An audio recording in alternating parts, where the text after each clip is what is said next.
Assalamu alaikum warahmatullahi wabarakatuhu. Barkamu saduwa da ku a wannan sabon bidiyo. Yau a yau bidiyo mu abin da zamu magana akan shi akan idan a hali yanzu a yanayin da ake wanga lokaci saboda sace-sace a farikin ne su yawa. Ta yaya za ka maido a farinka idan an ka sace mashi? Ta yaya? To yau ita haida zamu gwada muku cikin sauƙi ko da an sace maka a farinka ka maido da shi kuma ka ga wanda ya sace shi ka ga ko wane ne. Insha Allahu yau shi ita wani sabon application da ya kamata a ce kowa ya mallake shi a cikin wayar shi. Kowa ya mallake shi a cikin wayar shi. Wannan application shine zamu gwada muku yau mai muhimmanci wanda ya kamata a ce kana da shi a wayarka wanda ko da an sace maka a fare to ta yaya za ka iya maido a farinka kuma ka ga wanda ya sace maka a farinka. Insha Allah yau shine zamu gwada muku wannan shine application. Wannan shine application. Za mu sa muku link ɗin shi idan kana son ka zo ka download shi a cikin Play Store. Za ka shiga hakan ga Google Play. Za ka shiga haka sai ka download ɗin shi. Kun ga na yi na download ɗin shi. Idan ka download sai ka yi haka.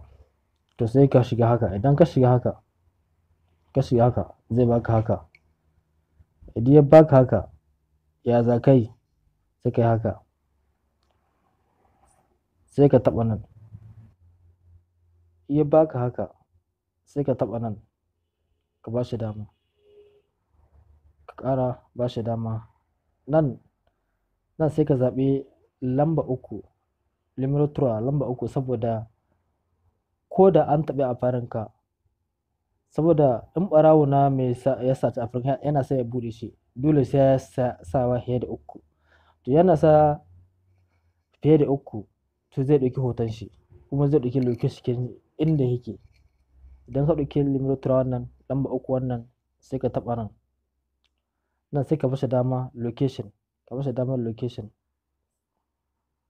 sai ka kama haka ka amince sai ka taɓa nan, sai ka taɓa nan, sai ka taɓa nan, sai ka ce ka amince.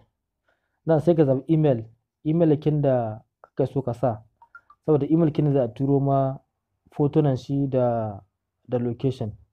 Kana iya ka sa wani email wanda ba cikin wannan waya yake ba saboda ko da ya abin gashi ko da wata waya ka amsa za ga an turo maka hoton shi da location inda yake.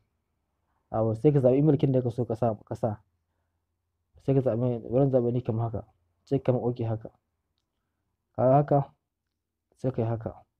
Sai ka ba shi dama nan wurin photo. Ka ba shi damar photo inda zai ɗauki hoton mutum. Allah sai ka ba shi dama haka.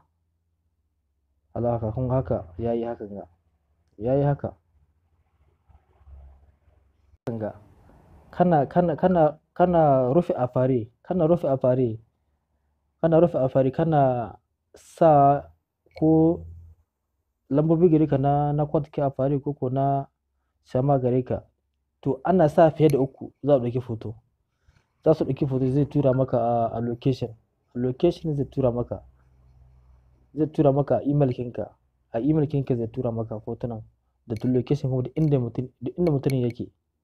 Duk inda mutum yake yanzu misali kamar haka. Yanzu bari shiga email. Yanzu kamar haka email. Kuna gani gashi. Gashi. Kuna gani. Kun gani ko? Kun gani ko? Kun gani. Kun gani ga abin gashi nan. Ƙarfe nawa gashi kun gani. Demil Vande. Kun gani ko? Ƙarfe 4:31 da seconde 31. Kun gani. Kun ga foto. Kun gani ga foto. Kuma ga address complete. Kun gani. Wannan application yana da matuƙar muhimmanci ya kamata a ce kowa yana da shi a wayar shi. Ko da ana sace maka waya to kai sauri ka samu wata waya ka sa email ɗin. Kana sa email ɗin ka can za su turo ma fotuna da location kuma da ka ga ko wane ne kuma ka ga inda mutum ɗin yake. Yanzu sai ka shiga abin gashi. Yanzu sai mu shiga shi application. Ka shiga hakan ga. Kun gani haka. Kun ga fotuna. Sai ka shiga haka. Kun gani. Kun ga foto kuma ga location. location, za ka iya zoom ka ga inda mutumin yake. Kuna gani wannan application yana da matuƙar muhimmanci, ya kamata a ce kowa ya ɗauki wannan application, saboda yana da a halin da ake na yanzu na mutane wanda sai a hankali, ɗauke a fare ya yi yawa.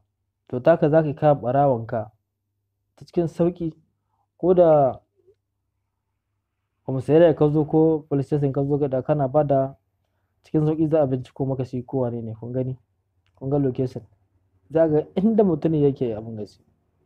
Kun gani, to wannan shine bidiyon mu na yau insha Allahu.